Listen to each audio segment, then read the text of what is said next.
परमेश्वर कबीर जी यथार्थ भक्ति मार्ग को स्वयं ही बताने के लिए इस धरातल पर आते हैं, क्योंकि परमात्मा के ज्ञान को परमात्मा ही बता सकता है। जीव की संज्ञा नहीं है कि वो उसकी बुद्धि वहां तक पहुंच सके। तो पुण्यात्माओं, परमात्मा ने दया करी है, वो प्रत्येक युग में आते हैं, ये ज्ञान सुनाते हैं। कहते हैं मानुष जन्म पाए कर जो नहीं रटे हरि नाम, जैसे कुआ जल बिना बनवाया क्या काम। जिस प्रकार कितना ही सुंदर कुआ हो, उसमें जल ना हो, बढ़िया उसका स्ट्रक्चर बना रखा हो, उसके ऊपर अच्छी छतरी लगा रखी हो, और जल उसके अंदर है नहीं, उसका नाम भले ही कूप है, कुआ है, लेकिन गुण कुएं के नहीं है। ठीक इसी प्रकार मानव शरीर प्राप्त प्राणी यदि परमात्मा की भक्ति नहीं करते हैं तो वो ऐसे हैं जैसे जल रहित कुआ होता है। फिर परमात्मा बताते हैं मानुष जन्म दुर्लभ है, ये मिले न बारंबार, जैसे तरुवर से पत्ता टूट गिरे वो बोर न लगता डर। साथी हमारे चले गए हम भी चालन हार, कोई कागज में बाकी रह रही तात लगी है वार।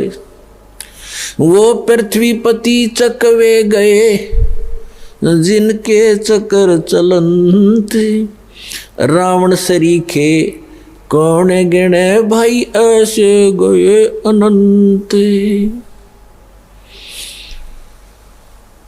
मर्द गर्द में मिल गए वो रावण से रणधीर, कंस के सी चाणोर से भाई हरणा कुश बलवीर।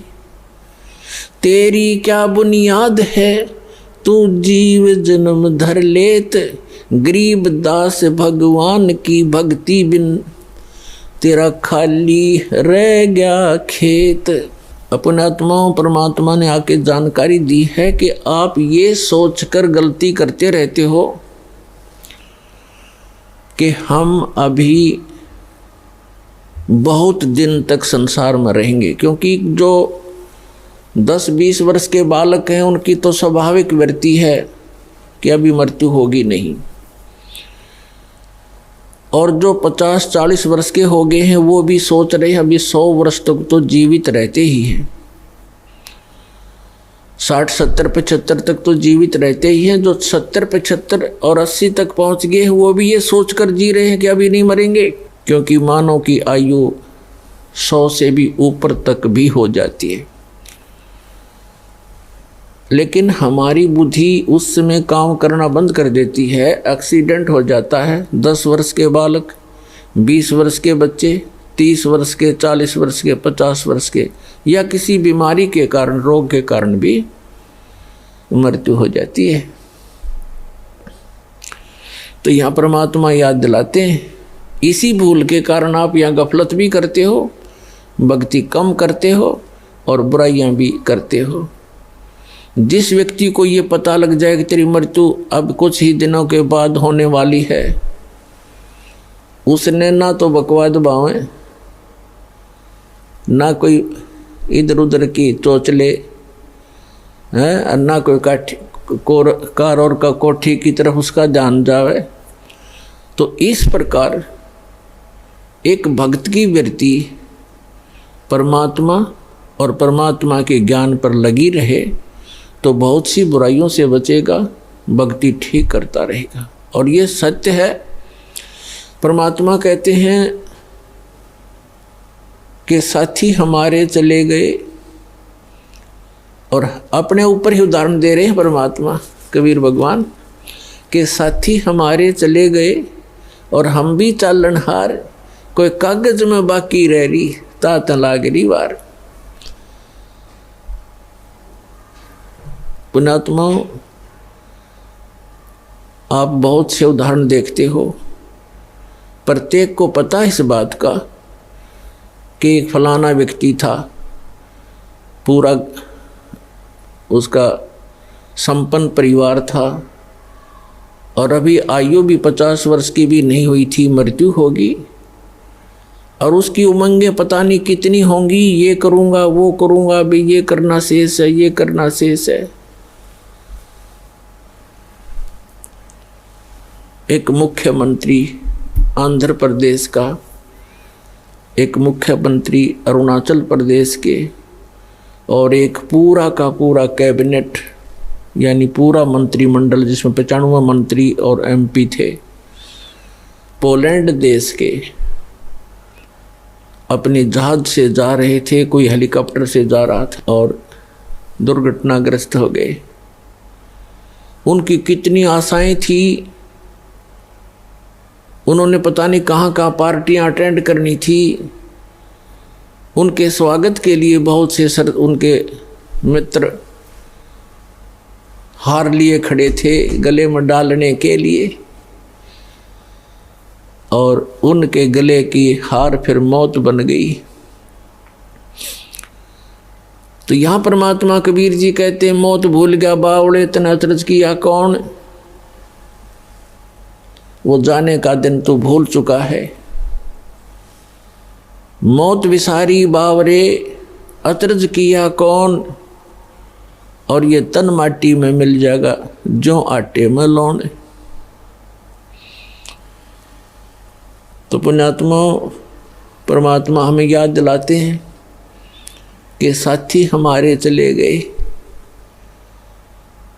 आपके बहुत से मित्र या कोई रिश्तेदार या वैसे देखने में आते हैं, वो सब जा रहे हैं, तो आप भी जाने वाले हो।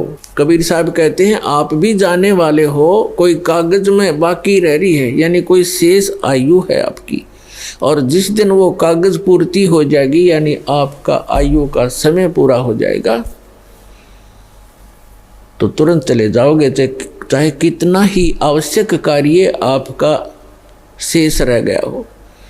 क्योंकि जिसको आपने अति आवश्यक कार्य मान रखा है, उसके अतिरिक्त उससे भी एक आवश्यक कार्य है परमात्मा की भक्ति, सेवा, सिमरन, गुरु की तलाश। वो आप नहीं करते हो तो परमात्मा आपके इन अनिवार्य कार्यों को महत्व नहीं देते,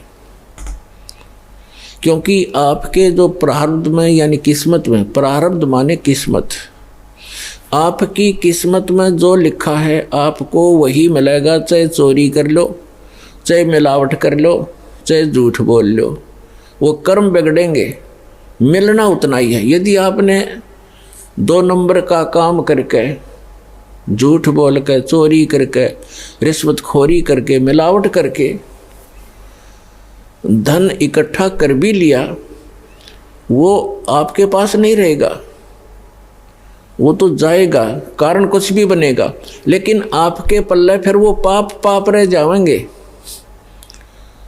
जो आपने उस धन को एकत्रित करने के लिए जो पाप इकट्ठे किए, झूठ बोली, चोरी करी, रिश्वत लिया, मिलावट की, तो वो पाप आपके पास रह जाएंगे, धन नहीं रहेगा। एक व्यक्ति ने लुटपुट के अपनी आत्म कथा बताई कि मेरा एक इकलौता पुत्र था,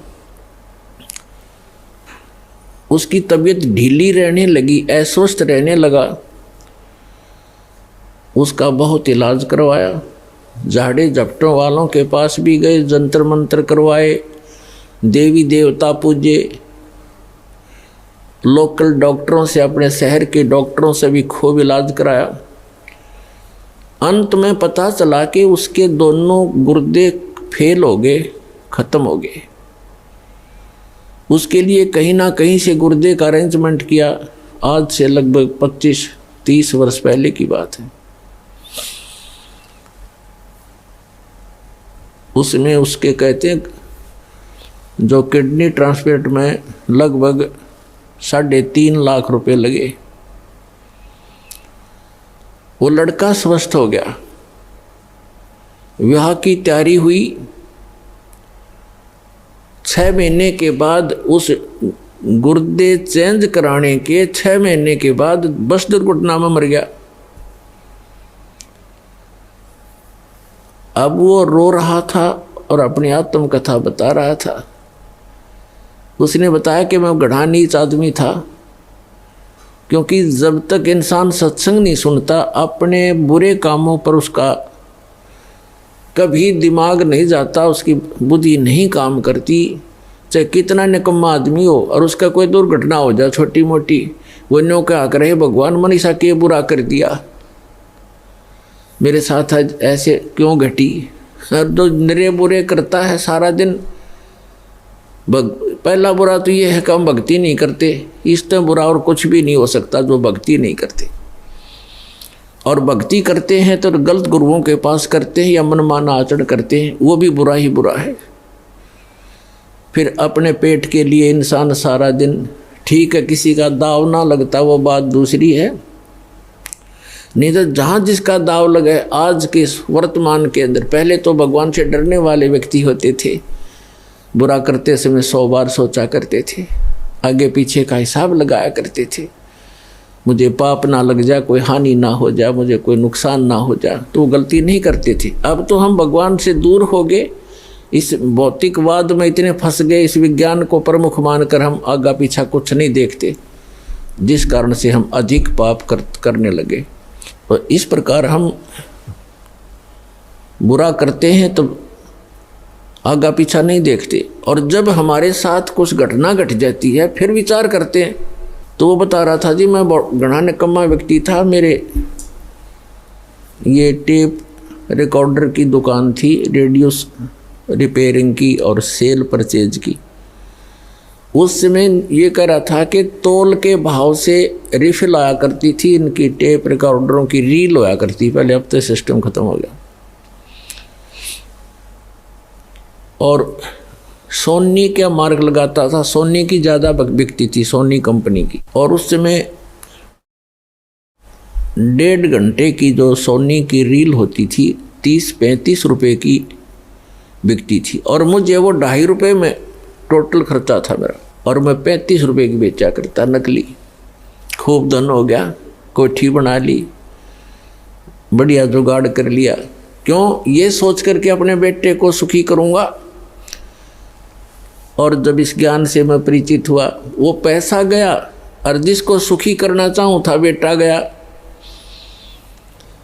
अब टक्कर मार मार के रो रहा हूँ।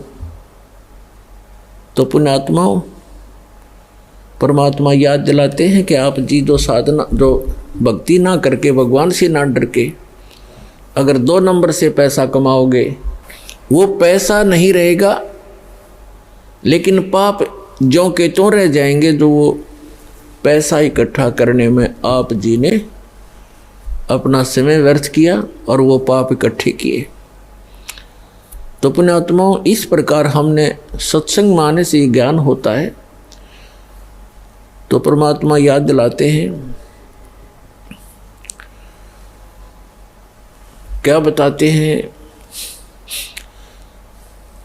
पतझड़ आवत देख कर बन रोवे मन माही, ऊंची टहनी पात थे अब पीले हो जाही। परमात्मा याद दिलाते हैं कि जिस समय पतझड़ आती है और बन हमें याद दिलाते हैं कि आपके साथ ऐसी बीत रही है, आप ध्यान नहीं देते, आप गलत स्थान पर रह रहे हो, यो लोक ठीक नहीं है। और जो भगवान से दूर है वो तो महादुखी प्राणी है, और दुर्भाग्य उन प्राणियों का, मनुष्य जीवन उनको मिला या ना मिला बराबर है। ये इतना भयंकर लोक है। परमात्मा की शरण में आने के बाद जीव को यहाँ थोड़ा बहुत जीने की राहत मिलती है, और आने वाले जो संस्कार, किस्मत की जो आपदाएं हैं वो भी भगवान टाल देता है। परमात्मा को इसीलिए हम खोजा करते हैं। कहते हैं दुख में सुमन सब करें, सुख में करे ना कोई, और जय सुख में सुमन करें दुख का एक है। परमात्मा की भक्ति जो करते हैं सुख में तो उनको दुख नहीं होते, और यदि दुखी प्राणी भी परमात्मा की भक्ति करने लगता है सत्य भक्ति श्रद्धा से, उनके दुख भी दूर हो जाते हैं। तो हम भक्ति कर अवश्य रहे थे, लेकिन भक्ति कर रहे थे शास्त्र विधि त्याग कर मनमाना आचरण कर रहे थे।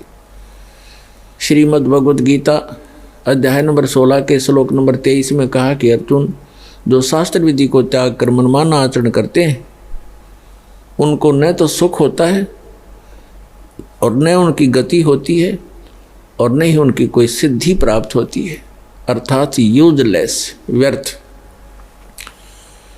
16वें अध्याय के 24वें श्लोक में तुरंत कहा कि अर्जुन, इससे तेरे लिए कर्तव्य और अकर्तव्य की दृष्टि में शास्त्र ही प्रमाण है, किसी अन्य व्यक्ति की दंत कथा के आधार से तू अपनी भक्ति पर मत लगना। जो हमारे सदग्रंथ बताते हैं उन्हीं को आधार मानना।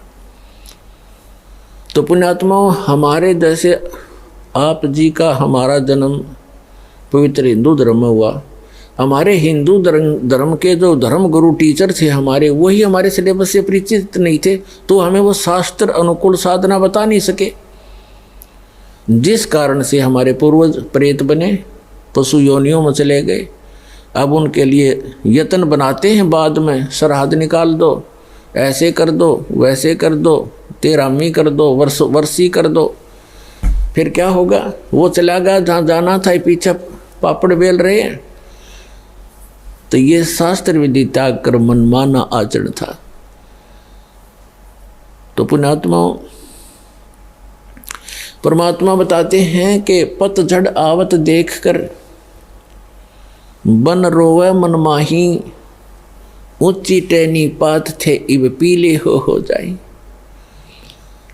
कहते हैं पात झड़नता ये कहे, सुन भई तरवर राय, अब के बिछुड़े नहीं मिले, ना जाने कहाँ गिराएंगे जाए। तरवर कहता पात से, सुनो पात एक बात, यहाँ की यह रीति है, एक आवत एक जात। अब परमात्मा हमें उदाहरण देना चाहते हैं कि जिस संसार में आप रह रहे हो ये एक वन है, और इसकी यहाँ की रीति क्या है कि एक आता है एक जाता है। जैसे वसंत ऋतु आती है, पतझड़ कहते हैं, जब पत्ते झड़ जाते हैं सब वृक्षों के, और फिर तुरंत कोपल फूट आती है, और कुछ देखते ही देखते कुछ दिनों में वो पत्ते बनकर लहरा रहे होते, फड़फड़ा रहे होते। एक वर्ष वो फड़फड़ा लेते हैं, फिर पीले होकर गिर जाते हैं, तुरंत नई कोपल फूट आती है, और वो भी ऐसे ही गिर जाते हैं। तो यहाँ परमात्मा हम उदाहरण देना चाहते हैं कि संसार रूपी वन है और एक परिवार रूपी वृक्ष है, और इसके सदस्य रूपी पत्ते ये झड़ पीले हो यानी बूढ़े हो करके या रोगी होकर मरते जा रहे हैं, दुर्घटना से समाप्त हो रहे हैं। कहते हैं पतझड़ आवत देख कर बन रोवे मन माही, ऊंची टहनी पात थे वह पीले हो जाही। अब जैसे वृद्ध हो गए जो भक्त, जो व्यक्ति, उनके सफ़ेद बाल हो गए, ये हमारे की तरह।